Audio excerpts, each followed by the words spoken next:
Valsad railway યાર્ડમાંથી નીકળતા સમયે Valsad station નજીક પહોંચે તે પહેલા રેલવેનું ડીઝલ એન્જિન પાટા પરથી ઉતરી પડ્યું।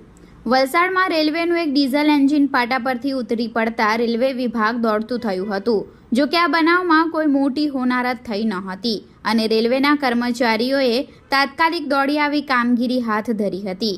આ બનાવ અંગે સ્થળ પરથી મળતી વધુ વિગતો મુજબ વલસાડના રેલવે યાર્ડમાંથી આજે સવારના સુમારે રેલવેનું એક ડીઝલ એન્જિન મહારાષ્ટ્રના દહાણુ અન્ય એક ટ્રેનની મદદે જવા માટે વલસાડના રેલવે યાર્ડમાંથી નીકળતા સમયે વલસાડ સ્ટેશન નજીક પહોંચે તે પહેલા પાટા પરથી ઉતરી પડ્યું હતું, જેમાં એક્સિડેન્ટલ રિલીફ ટ્રેનને અન્ય એક એન્જિનની મદદથી આશરે 3 કલાકની ભારે જહેમત બાદ પાટા પર ચઢાવવાની કામગીરી રેલવે વિભાગ દ્વારા કરવામાં આવી હતી।